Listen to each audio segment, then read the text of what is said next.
My biological mother who abandoned me as a baby showed up at my workplace begging me to donate my kidney to save her life after 28 years of no contact. When I refused, she started a campaign to destroy my reputation online and harassed my parents who actually raised me. My 28M biological mother is Sandra, 54 years old.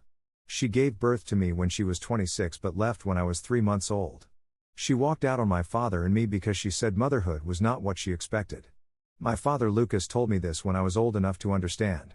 He raised me alone for 2 years until he met my stepmom Rita when I was 5. Rita is 52 now. She has been the only mother I have ever known. Lucas and Rita got married when I was 6. Rita legally adopted me when I was 7. The paperwork went through without any issues because Sandra had already signed away her parental rights years before. Rita never made me feel like I was anything other than her son. She packed my lunches, helped with homework, sat through every school play, drove me to soccer practice, and taught me how to cook. When I got my first job at 16, she helped me open a bank account. When I broke my arm skateboarding at 14, she stayed up with me all night because I could not sleep from the pain. When my first girlfriend dumped me at 17, Rita bought ice cream and let me sulk on the couch for a week. She never once made me feel like her love was conditional or different because we did not share DNA. Sandra never reached out during my childhood. There were no birthday cards, no Christmas presents, no phone calls. Lucas said she moved to another state and started a new life. He told me that she remarried when I was around 8 and had 2 daughters with her new husband. I found this out when I was 12 because I asked Lucas why she never contacted me. He sat me down and explained that some people are not meant to be parents and that Sandra made her choice a long time ago. He also said that Rita was my real mom in every way that mattered. I agreed with him then and I still agree with him now. When I was 15, Sandra sent a Facebook friend request. I accepted it because I was curious. She sent me a message saying she hoped I was doing well and that she thought about me often. I did not respond. A few weeks later, she sent another message with photos of my half-sisters. She said their names were Emma and Lily and that they were 7 and 5. She said she thought I might want to know them. I still did not respond. Rita found out about the messages because she saw me staring at my phone one day. She asked what was wrong. I showed her. Rita did not tell me what to do. She just said that I could make my own choice about whether I wanted Sandra in my life and that she would support me either way. I blocked Sandra after that. I did not hear from Sandra again until I was 23. I had just graduated from a technical college with a degree in computer networking. I was working my first real job at a mid-sized company doing IT support. Sandra somehow found my email address and sent me a long message. She said she was sorry for leaving and that she regretted it every day. She said she had been young and scared and not ready to be a mother. She said she wanted to meet me and get to know me. She said her daughters wanted to meet their big brother. I deleted the email and did not respond. Sandra tried again 6 months later. This time she called my workplace. I have no idea how she got that number. The receptionist transferred the call to my desk. Sandra introduced herself and asked if we could talk. I told her I had nothing to say to her. She started crying and said she just wanted a chance to explain. I hung up. My supervisor noticed I was shaken and asked if everything was okay. I told him it was a personal matter. He let it go. 2 years passed without contact. I was 25. I had moved up at my company to a network administrator position. I was also engaged to my girlfriend Claire, who I had been dating since college. Rita and Lucas were thrilled about the engagement. Rita cried when I asked her to help plan the wedding. She said it was one of the happiest days of her life. Claire and I set a date for the following summer. Sandra found out about the engagement somehow. She sent me a letter to my apartment. The return address was from a city 4 hours away. The letter was 5 pages long. She wrote about how she had made the biggest mistake of her life by leaving and how she wanted to be part of my future. She said she wanted to come to the wedding. She said she wanted to meet Claire. She said her husband and daughters wanted to meet me too. She included photos of Emma and Lily, who were now teenagers. She wrote that they had grown up knowing about me and always wanted to meet their brother. I threw the letter away. Claire asked what it was. I told her. Claire said it was my choice but that she would support whatever I decided. I decided to do nothing. The wedding happened without Sandra. Rita walked me down the aisle alongside Lucas because I insisted both of my parents be part of it. It was a small ceremony with about 60 people. Claire and I honeymooned in Colorado. When we got back, there were 3 more letters from Sandra waiting in our mailbox. I threw them all away without opening them. Then last year, Sandra found my phone number. She called me on a Tuesday evening while Claire and I were making dinner. I saw an unknown number and almost did not answer, but I picked up thinking it might be work-related. Sandra said hello and told me it was her. She said she needed to talk to me about something important. I asked her how she got my number. She said she hired someone to find it. I told her to lose it and never call me again. She started crying and said she was sick. I hung up. She called back 3 times that night. I blocked the number. The next day, she called from a different number. I blocked that one too. Then she started emailing me at my work email. The email said she was in kidney failure and needed a transplant. She said she had been on dialysis for 8 months. She said her husband was not a match and neither were her daughters. She said she was running out of options and that I was her last hope. She asked if I would get tested to see if I was a match. She said it would just be a simple blood test at first and that I did not even have to see her if I did not want to. She said the hospital could coordinate everything. I did not respond to any of the emails. My boss noticed the emails coming through because they were marked urgent. He asked if I needed to handle a personal emergency. I told him it was handled. Sandra kept emailing. She sent 14 emails over 2 weeks. Each one was more pleading than the last. She said she understood I was angry but that she was running out of time. She said her doctors told her she had maybe a year or 2 left without a transplant. She said she wanted to see Emma and Lily graduate high school. She said she wanted to meet her future grandchildren.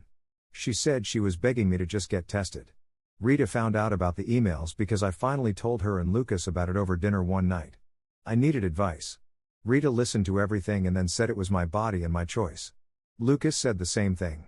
Rita also said that just because someone shares your blood does not mean you owe them anything. She said Sandra made her choices a long time ago and those choices had consequences. Lucas agreed. He said that if Sandra wanted to be my mother, she had 30 years to figure that out and she chose not to. Claire said she would support me no matter what, but that she did not think I should feel guilty either way. I decided not to get tested. I sent Sandra one email back telling her no. I said I did not consider her my mother and that I did not owe her anything.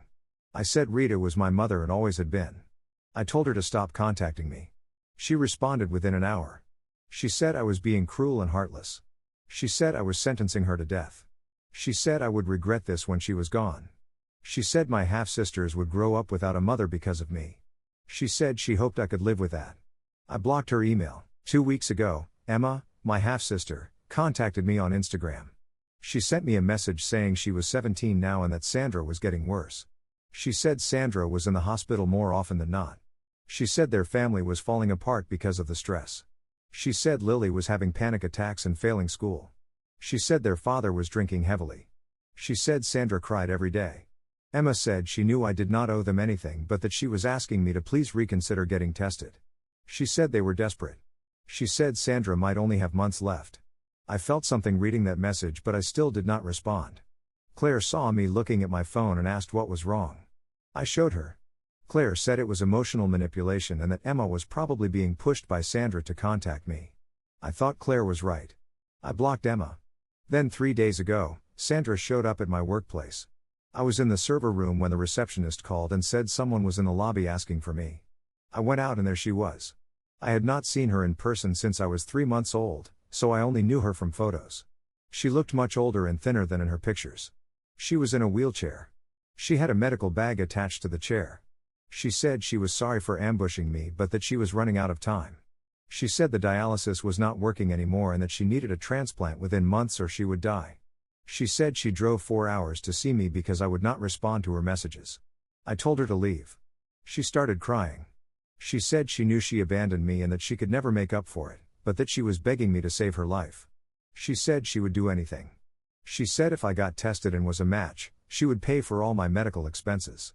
She said she would sign something saying I never had to see her again.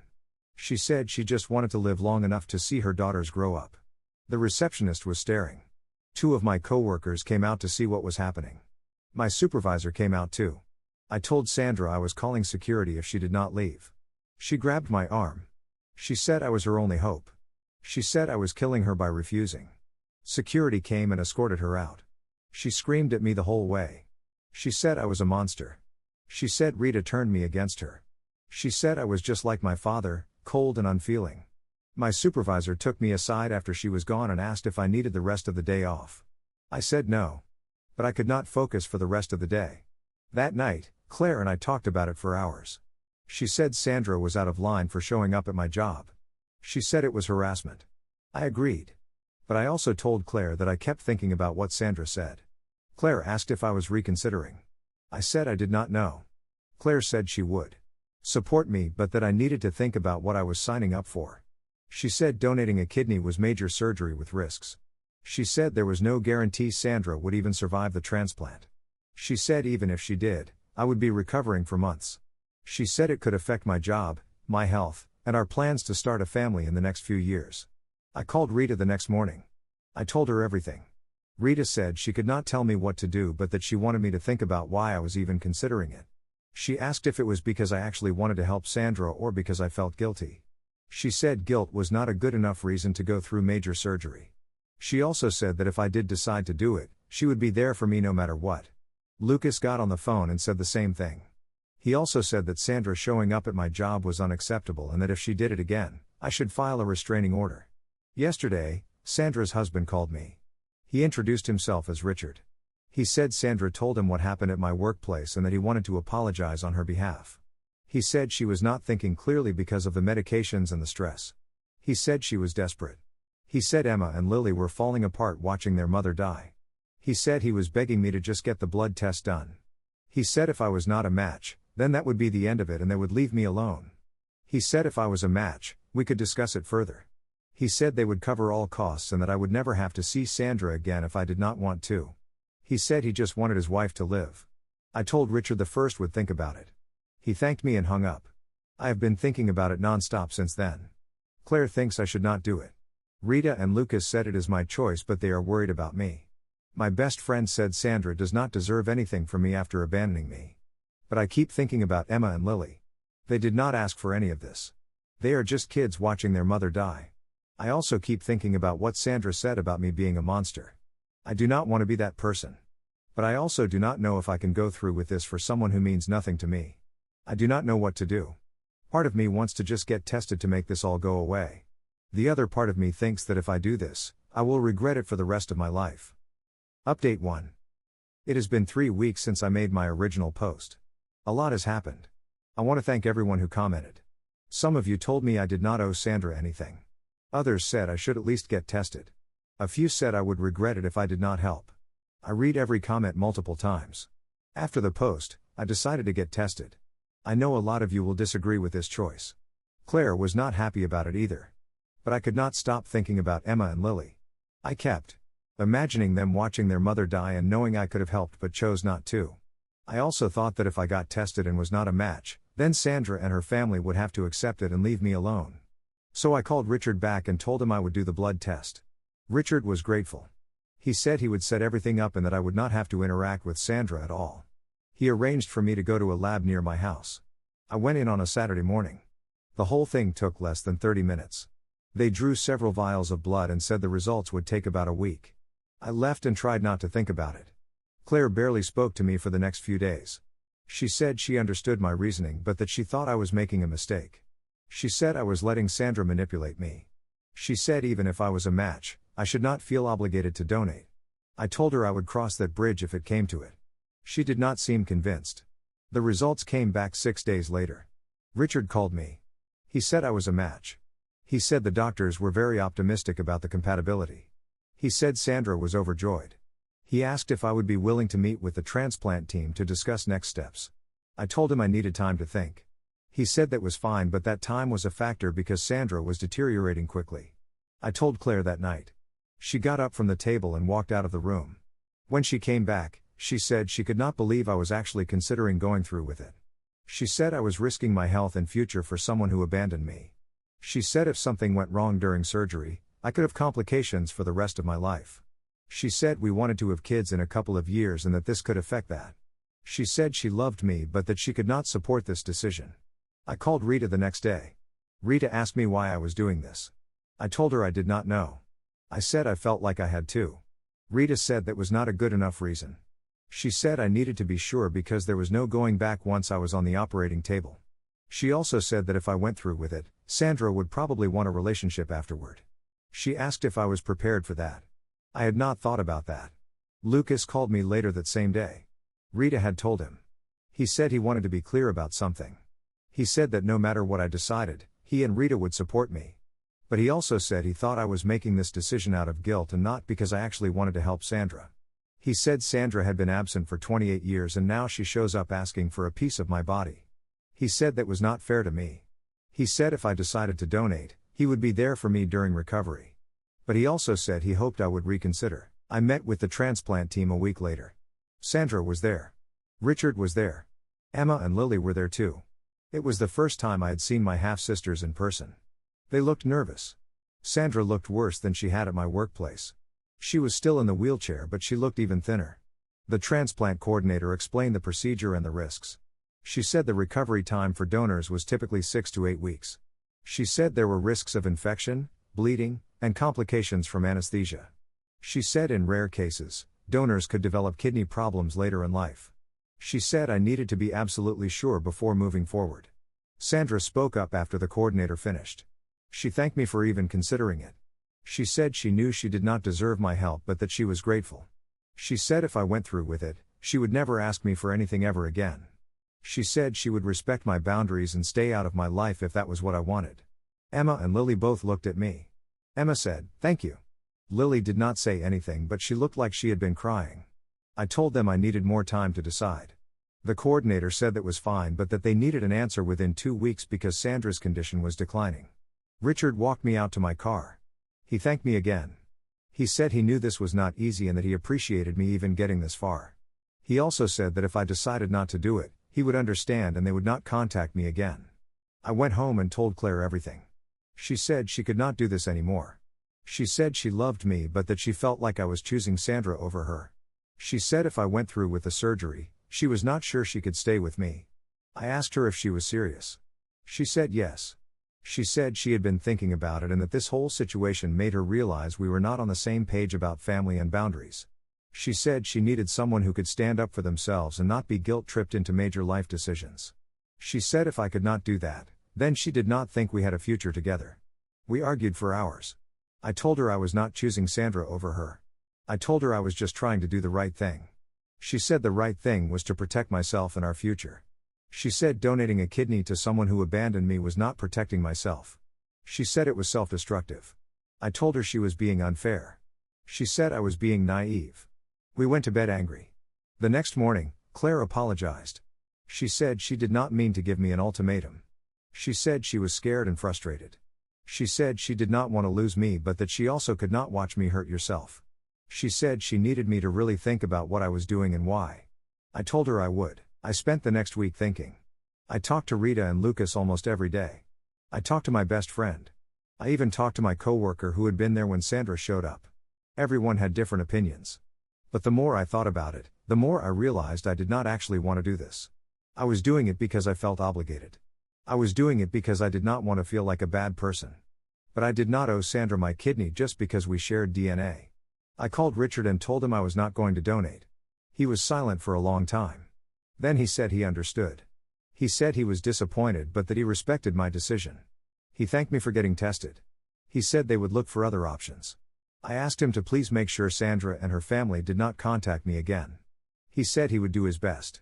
2 days later, Sandra called me from a hospital phone. She was screaming. She said I was killing her. She said I was a coward and a selfish piece of garbage. She said I was worse than she ever was because at least she never pretended to care. She said I gave her hope and then ripped it away. She said Emma and Lily would never forgive me. She said she hoped I lived with the guilt for the rest of my life. Then she hung up. Emma messaged me on Instagram again even though I had blocked her. She must have made a new account. She said I was a terrible person. She said I did not deserve to be happy. She said she hoped Claire left me. She said she hoped I ended up alone. She said Lily was on suicide watch because of me.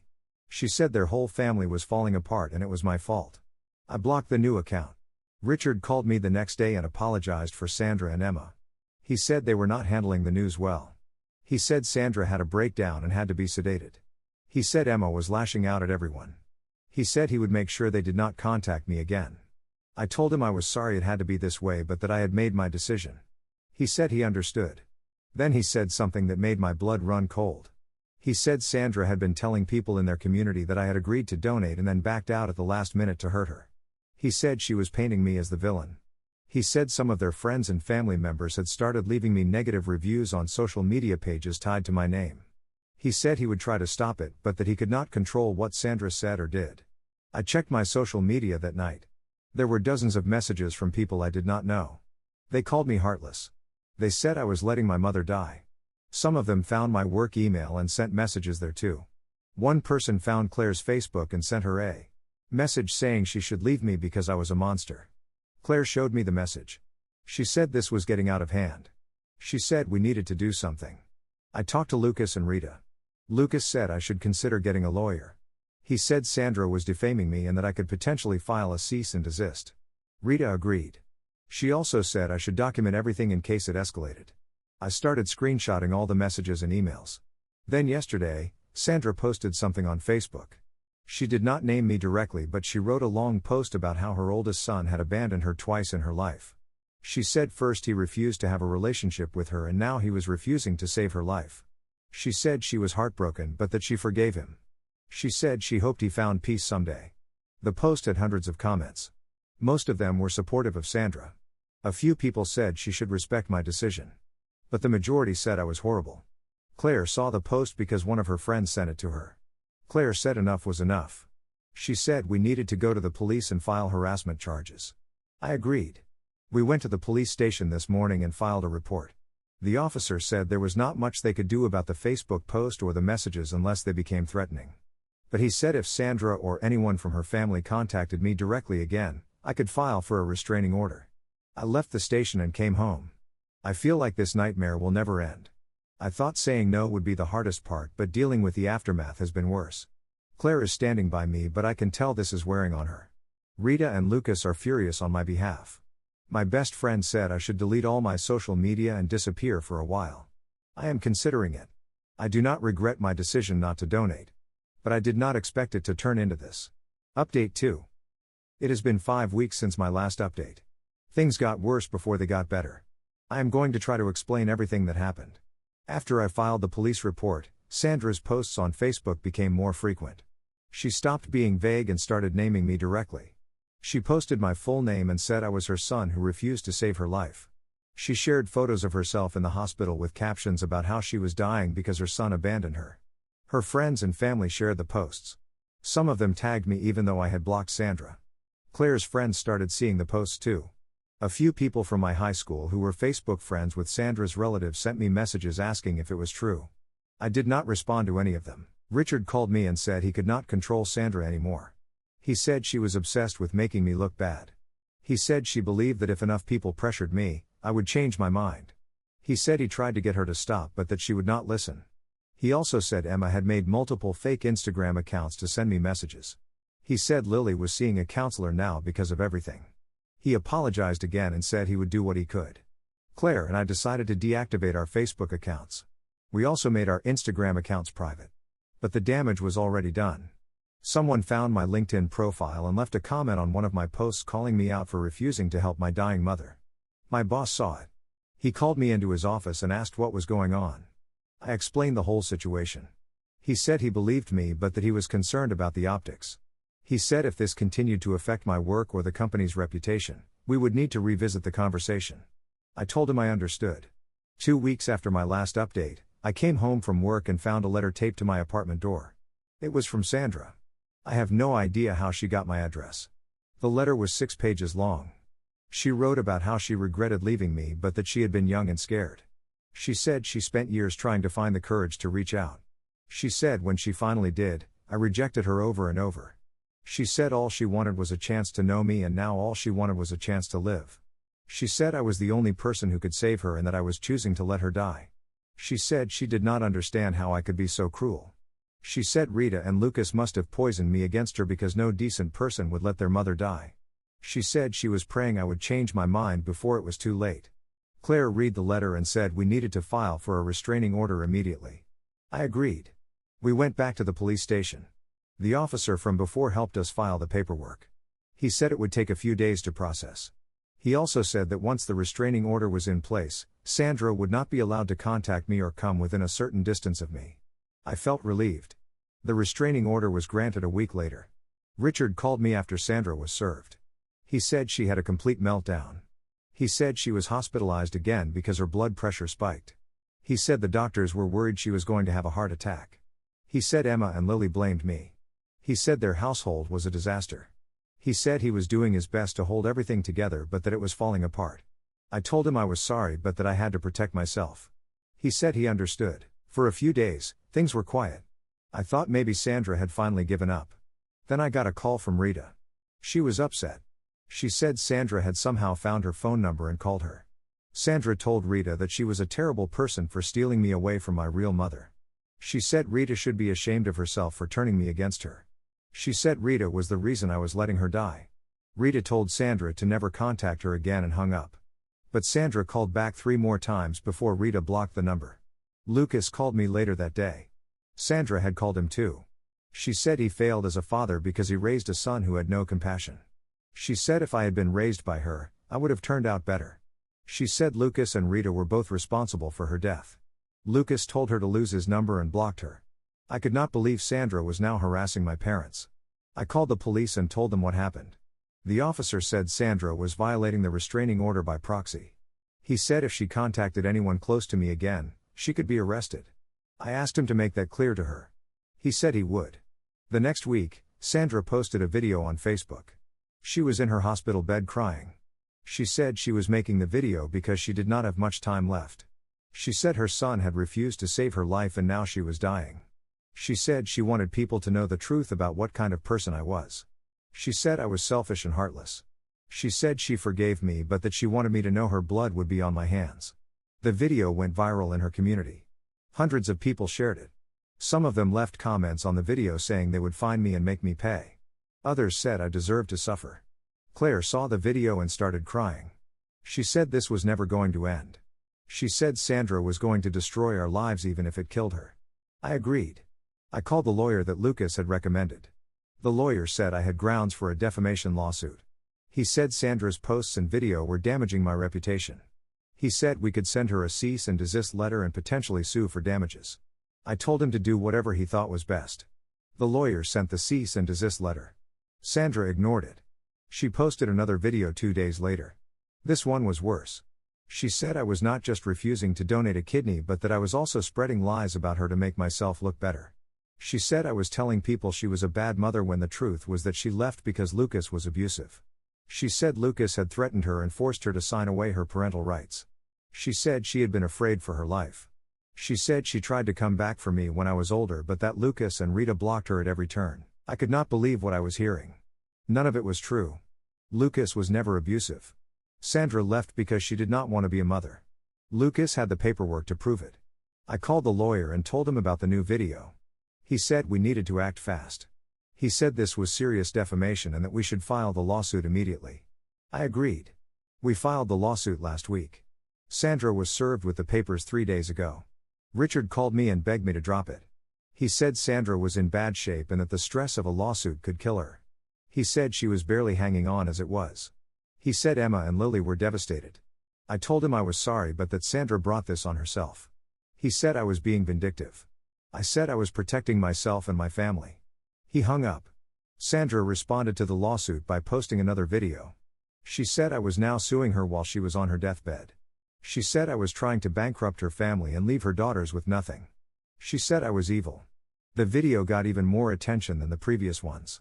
Local news outlets in her area picked up the story. One of them ran a segment about it. They painted me as the villain. They did not even reach out to me for my side of the story. Claire and I are exhausted. We barely sleep anymore. Every time my phone rings, I panic. Every time I check social media, there is something new. Rita and Lucas are furious. They want to sue Sandra too for the lies she told about Lucas. The lawyer said we could add that to the existing lawsuit. Yesterday, Richard called me again. He said Sandra was moved to hospice. He said the doctors did not think she had more than a few weeks left. He said she was asking for me. He said she wanted to see me one last time before she died. He said maybe if I visited her, she would finally leave me alone. I told him no. He called me heartless and hung up. I do not know what is going to happen next.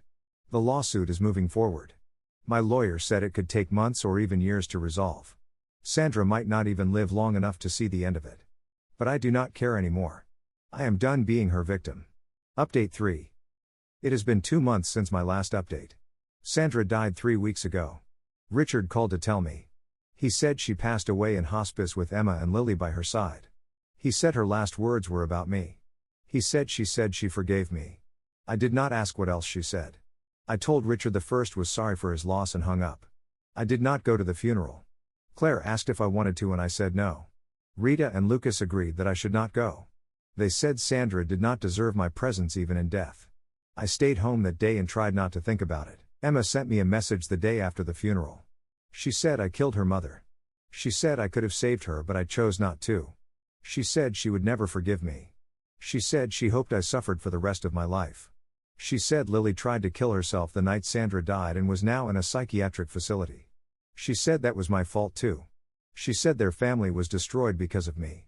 I blocked her and did not respond. The lawsuit did not die with Sandra.